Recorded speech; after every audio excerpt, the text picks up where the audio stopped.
towns look much the same, I guess. This is our main street, pretty much like a lot of other main streets, eh?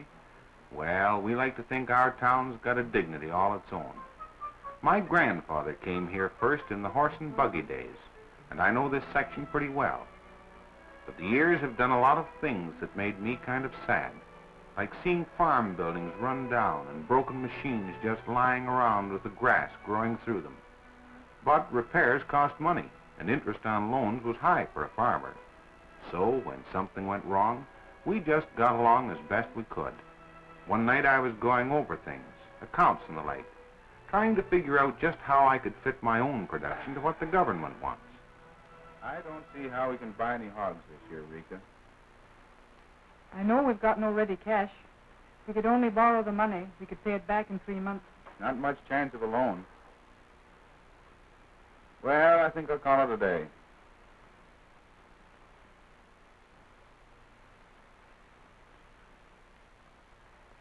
I'm going to talk it over with the boys in town tomorrow. That's a good idea. Next morning, I wandered over to the general store, what you might call the heart of things around here. There was a northwest wind blowing. You can always find some of the boys around the general store.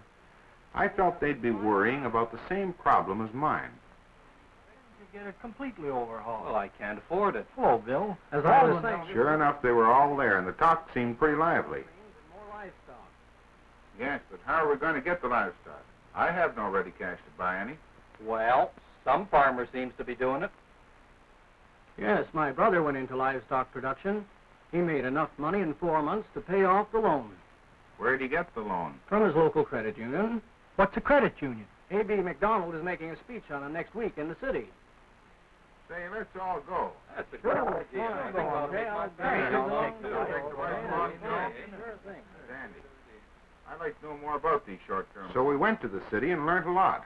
The first credit union in Canada was established in the province of Quebec, where it is known as Caisse Populaire or the People's Bank. It was in a town called Lévis that Alphonse Desjardins, the founder of credit unions in Canada, collected $26.40 from interested friends, and with that sum established a credit union office in his home. The assets of the Lévis Caisse Populaire have grown to over $2 million. In the fall of 1943, credit union representatives met at an all-Canadian conference in Lévis.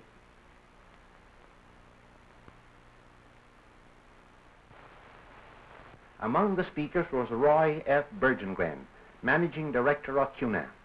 CUNA is an international organization representing 4 million people with share savings of $400 million.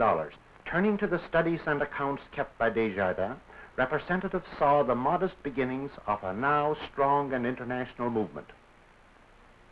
In the Maritimes, the Extension Department of St. Francis Xavier University, headed by Dr. M.M. Cody, introduced credit unions to impoverished fishing communities.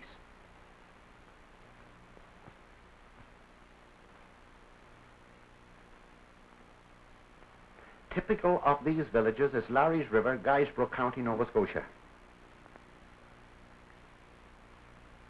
Here, the fishermen, squeezed between a harsh sea and unfertile land, squeezed between competitive industry and, until the war, poor markets, turned to cooperatives as a solution.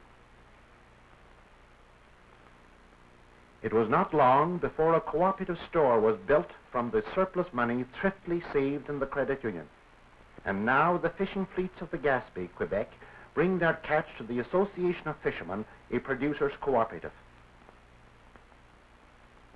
Here, the fish is weighed, graded, and prepared for shipping directly to the markets.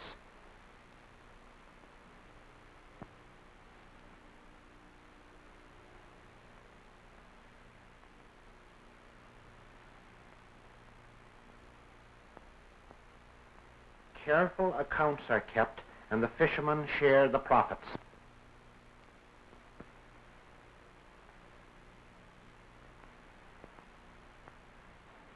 And in the rural communities of the West, where a man's financial problems are much the same as his next-door neighbors, the people are finding a cooperative bank the solution. From a credit union, a farmer can get a short-term loan which helps him to expand and diversify his production program, to meet his day-to-day credit needs, and to build a cooperative institution that will guarantee security in the future and freedom from want. After the meeting, we had a talk with this Professor McDonald. He told us to study more about credit unions. Said we might find our problems weren't much different from those of the fishermen. Going home on the train, we thought about that. Farmers being like fishermen. Kind of a funny thought. As soon as we got back, we started right in making plans.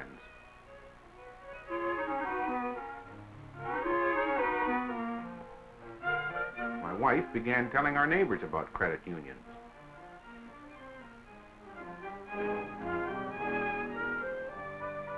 A lot of people thought it was a crackpot scheme. Some heard about them, same as they hear most of the news. Party lines come in handy, but you can't beat the old back fence. I talked around to the boys. You'll find we farmers are pretty careful. Deliberate, you might say. So it didn't surprise me when only a few turned out to our first study group meeting. I'd done a bit of studying on the side, so I had an answer ready when our doubting Thomas wanted to know, what's in this for me? Listen, Ivor, I said. First, you can't lose anything. And second, you'll be helping a lot of people besides yourself. To start from the beginning, this is how it works. Members of a credit union have to have some common bond between them, like farmers, say, or office workers. People in a closely knit community, factory workers. But we'll talk about farmers. Usually there's general agreement that a credit union is needed. This may take place at a meeting. In our community, it grew out of talking it over. Then the all-important study groups are formed. Study is the backbone of cooperation. You've got to know what you're about. In each province, there's a central credit union office which supplies the reading for study groups and the legal stuff like letters patent and model bylaws. When a group is studied and is ready, the charter is applied for. Only then can the credit union start handling money. Everyone has a chance to see that not one nickel goes astray. For at a meeting of members, 4 committees are elected. First is the board of directors, which looks after general management. Second is the credit committee, which gets all the applications for loans. The supervisory committee keeps a close eye on the accounts and checks on every loan to see that it fits in with the bylaws. The main job of the educational committee is to make sure that members are getting as much use as they can out of their credit union. And always ready with help is the provincial league. It can act as a central bank, and it ties all the credit unions in the province together.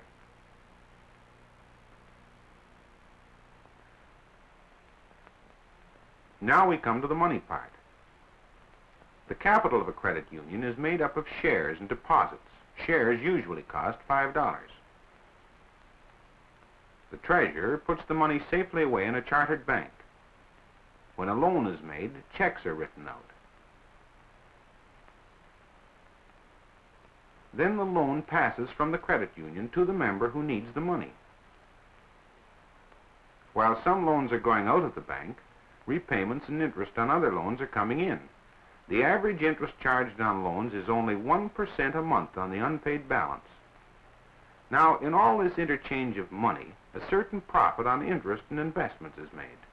This profit is divided and returned to the members. The more loans, the more interest, the more money you get back. Like the old song says, in a good credit union, the money goes round and round for everyone's benefit. Well, the word got around, and in a few months we had an enthusiastic study group. The school principal had joined us, and that night he was ready to give us a talk on what he'd been learning. In this book, it tells about a teachers' credit union that's been started in St. John, New Brunswick. It's the first teachers' credit union to be set up in Canada. Loans are made mostly for further study, for extra courses, at summer school and night school. The surplus is being put into victory bonds, the way other credit unions are doing.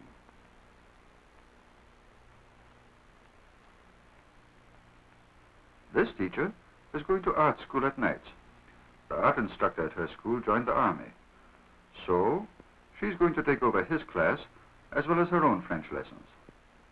She borrowed money for art fees from the credit unions. Loans like this would be a help to teachers right across the country. This was interesting. We'd always thought farmers were the only ones who ever needed to borrow money. Even our convert Ivor had something of his own to add that evening. I've been reading about credit unions for industrial workers. In many large plants across Canada, the workers have credit unions. Down in Hamilton, Ontario, there's a good example.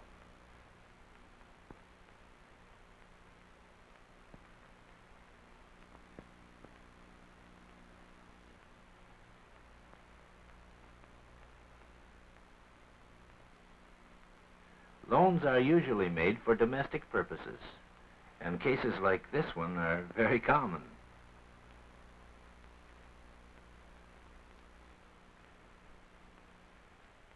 Then we got our charter. After just 5 months of study group meetings, we felt something had really been accomplished. And in this short time, study groups had become an important part of our community life.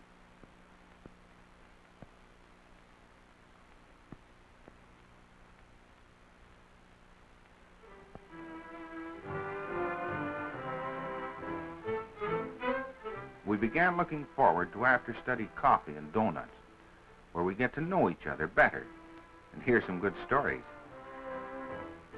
The road to our newly established credit union office became well-traveled. The office was in the treasurer's home.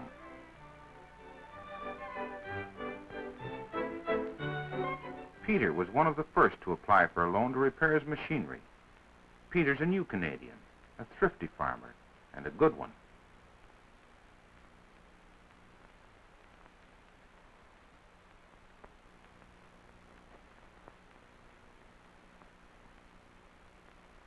The loan was carefully written down in his passbook.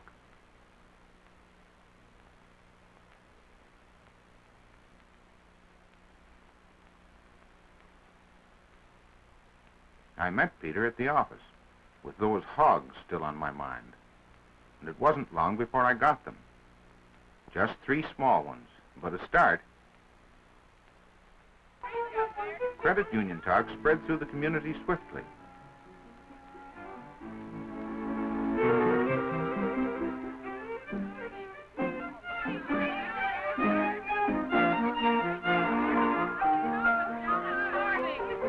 Saving and thrift became a sort of game with the school children. The small deposits they make in their own school credit union means a good future investment. My boy's keen on going to college, and I'm beginning to think he will. They hit it smack on, these young people, when they decided to combine study and recreation in the folk schools. They got something real out of the study on credit unions. They got a fresh outlook on what you might call cooperative activity. It's like planting a good seed in good earth. When it grows, you know your crop will be good. Well, they learned a lot on that important business of getting together. Finally, our first annual meeting came round.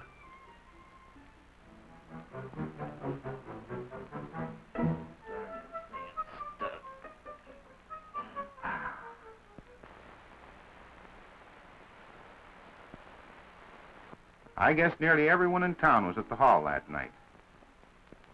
Our president introduced Mr. F.W. Ransom, who had sent us study material from the provincial office. We were mighty pleased when Mr. Ransom congratulated us on our membership and our assets of $3,000. Everyone was given an annual report with a complete financial statement. Then we celebrated.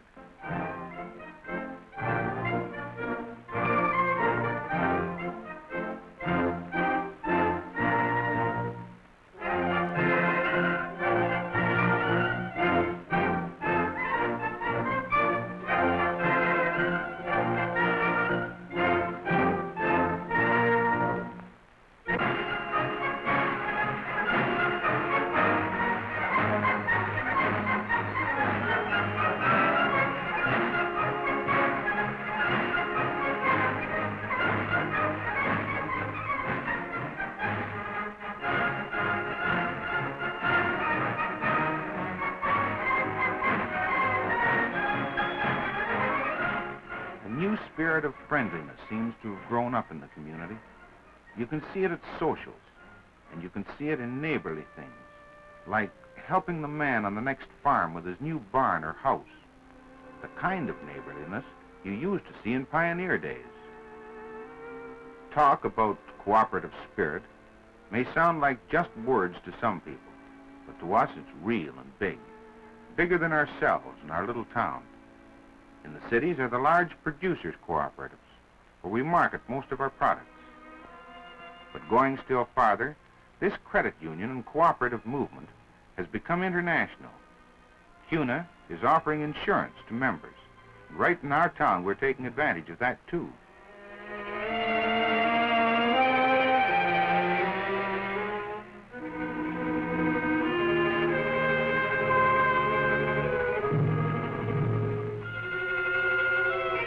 In our community, we believe that credit unions and cooperatives are something like the land. Maybe that's because we're farmers. You put work into your land, and your harvest will be a fine one. But we've found out that a crop stored away in a private bin doesn't help anyone. It's only through working together that we share in the good things our land has to give us.